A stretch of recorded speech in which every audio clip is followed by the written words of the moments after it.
barren, and so I planned, as was our custom, to adopt Lot, because that was your first option, adopt your relative. Well, my father was a wheat farmer, and wheat was growing good in but as time went on, the salinity of the soil increased, and wheat is less tolerant to salt, and oats isn't. And he wasn't an oats farmer; he was a wheat farmer. So he decided to leave, and he decided to leave to go to Canaan.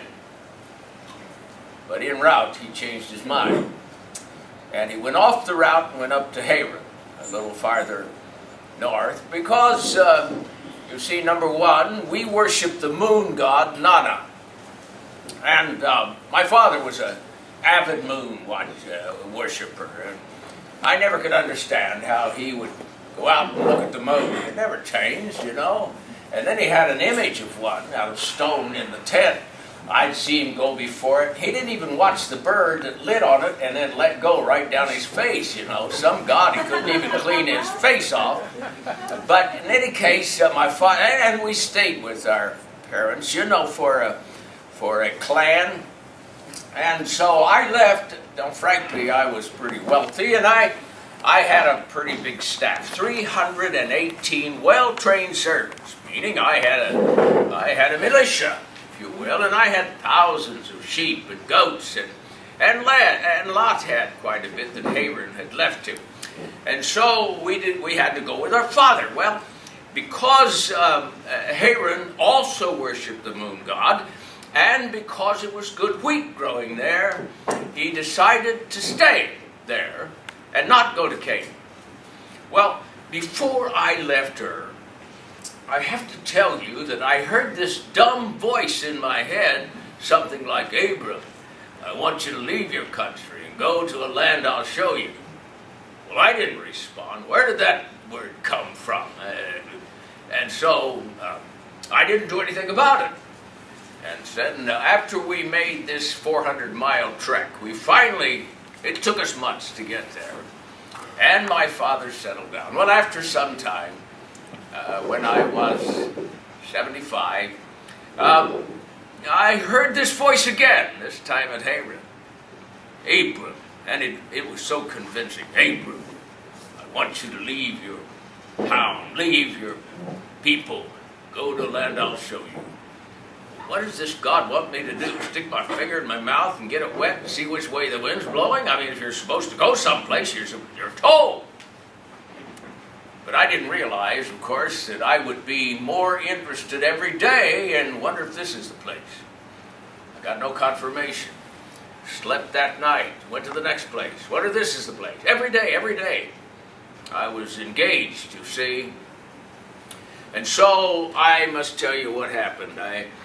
Finally, I got to Haran, and now that was my dead brother's name and the town's name. I got to Shechem, and I was walking under the Morah tree, a teaching tree. They worshipped the tree, and I heard this voice again. "Abram, this is the place I wanted you to come. I'm going to give you a great heritage." Well, let me tell you, I thought, I'm not going to respond here. People will think I'm under worshiping this teaching tree. And I went out of town, and I built an altar to this new God, because it was meaningful to me. I think he was telling me something that I had to obey, and I built an altar. Well, with my hundreds of sheep and goats, we weren't having enough place for our pasturage, and so I was told that if I went to Bethel that I would have very good land. But when we got to Bethel, it wasn't enough at all, and I didn't understand it. But Bethel meant, house of God. But in any case, what I did, I went out, and at Bethel I built an altar. Because, you see, I wanted to build an altar to this new God. I didn't understand him. All I could tell was just a voice.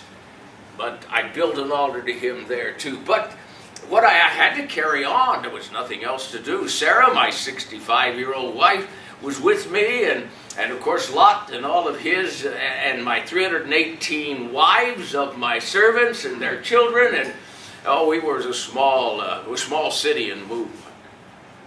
And we carried on south, and we got as far as Beersheba. And I couldn't believe it. There were hardly any people there at all. I never heard it. It would be this how. Hey, sir, I'm from north. Where is everybody? Oh, he said, sir, we're in a desert here. You know, there's been no rain, and look over there. And I looked at the Via Maris, and people were streaming. He said, all of our people have gone to Egypt. Everybody goes to Egypt because they depend on the river. I think you better do it too. And so I knew I had to do something. So it took us 6 days to get to Egypt. Now, on the last day, my wife, 65-year-old wife, Sarah, was a beautiful woman. You say, how can you be beautiful at 65? Well, maybe you have a different reference for beauty. My wife, Sarah, was a woman of character. I could have divorced her for no other reason than she can't bear children. That was the whole purpose of a wife. But I couldn't divorce her. Sarah, just a minute. Sarah, listen, we're close to Egypt, and of course I found out that Pharaoh has a harem, and most of those young ladies are from other countries. They are princesses, and of course those Egyptian kings like to have a big harem. When someone says, how wealthy is the king of Egypt? Well, he's got 150 in his harem. Oh, you know, that kind of thing. And so, listen, Sarah, you know, we had the same father. Terah was your father and mine, but you had a different mother than I did. Now, I'm a little fearful that if Pharaoh finds out, such a beautiful woman as you, that I am your husband, you know, I'm afraid he might cut off my head. And so, now, of course, you want to tell it like it should be told. Now, in reality, we are half brother and sister. Of course, more to the point, we're married. But you are my half-sister, and I'm your half-brother. Now, what I think is wise for us to do, I will probably be walking behind you, but close enough I will not pay the attention. And if Pharaoh's men see you, I think if they say, is that your husband, say, I'm his, let's do it this way, I'm his sister. Whisper the half part, will you? And so she agreed. Well, sure enough, I was standing back here listening, and I saw some of Pharaoh's men point her out. And so I waited, and they said, is that your husband? No. Why did she say no? I didn't tell her to say no. I'm his sister. And now they go back to Pharaoh, and soon they come out and take my wife Sarah into his harem. Now, God promised me back in Shechem that I could have a heritage, and the wife is going into the harem of Egypt. If I stay here, I lose the promise. If I go back, I lose the wife. I really messed my life up. You know why? Because I thought I would use Sarah's neck to save mine. Well, God had to get involved. Plague went all over the harem. He found out. I saw him coming. Came up to me, Abram, that was my name at first. Why didn't you tell me that was your wife? Don't you know in Egypt we believe in Ma'at? Ma'at. The truth, the whole truth, and nothing but the truth. And that rocked me. Here I am, a God-believing Hebrew, less interested in a pagan's idea of truth. And so what he did, he got me kicked out of Egypt. You say, some God kicks you out of Egypt. Oh, that was the only way to get me back on track. But you see, The problem was that they were a little bit suspicious of wealthy men like me. And he gives a lot of more animals than he gave my wife Sarah, a nurse named Hagar. She became a lesser wife. And so as a result, I left Egypt very much more wealthy and very much wiser, because God got me kicked out of Egypt to get back on the right track. You know what I did? I made a straight line. I stopped at Beersheba. I got all of the meal and the goods that we had, and I went right back to Bethel, where I had built my altar. You know, when you mess your life up, there's one place to go, back to your altar.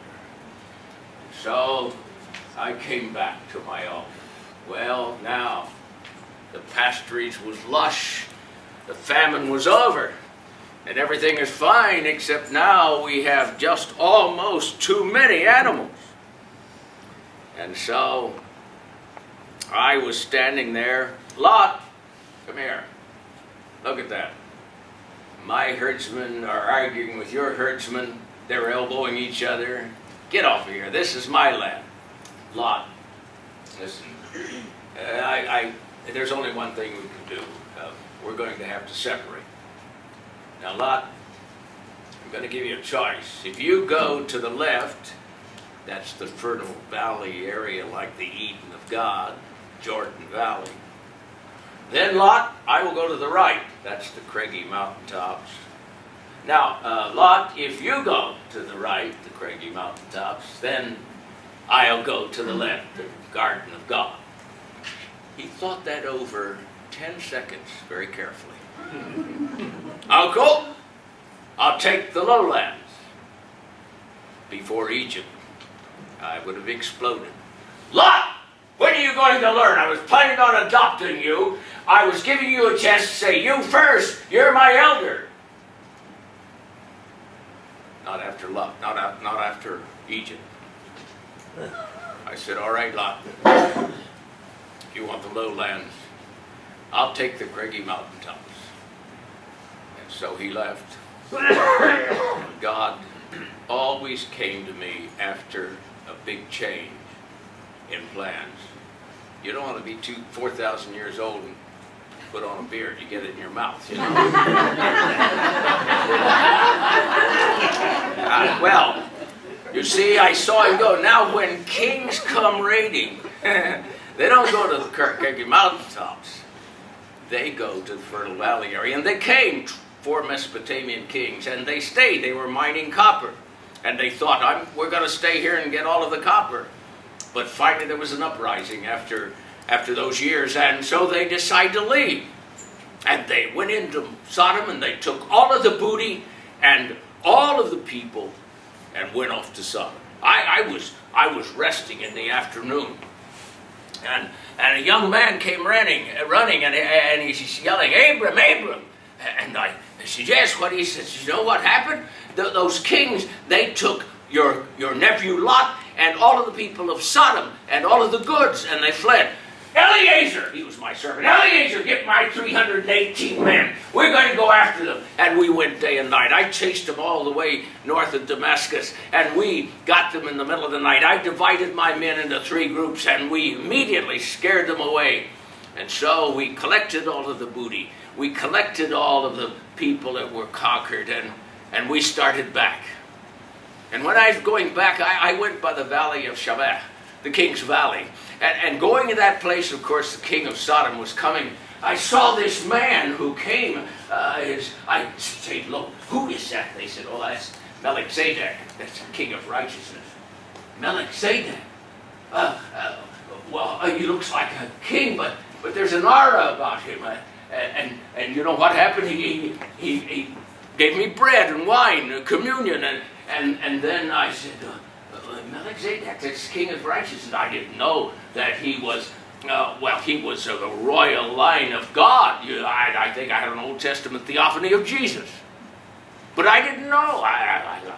But that made a difference. That steeled me in my new understanding of this leadership.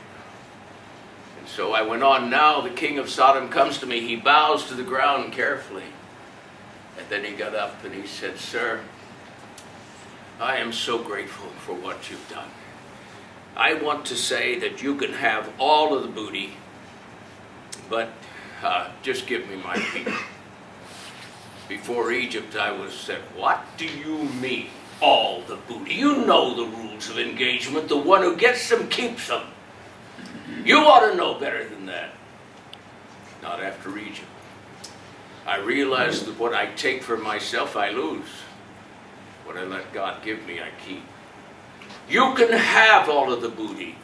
I don't want one thread of a sandal strap of your sandal so that you can say, "I made Abram rich." You can have the booty. All I want is what the men have consumed. And so, what happened? My nephew Lot, my hope, went back to Sodom. He was out of Sodom, but Sodom wasn't out of him. As a dog goes back to his vomit, there went my hope. And God came to me. And after making a covenant with me, he said, "Abraham, I'm going to give you a child." Lord, I'm 85, been here 10 years. I'm going to have a child?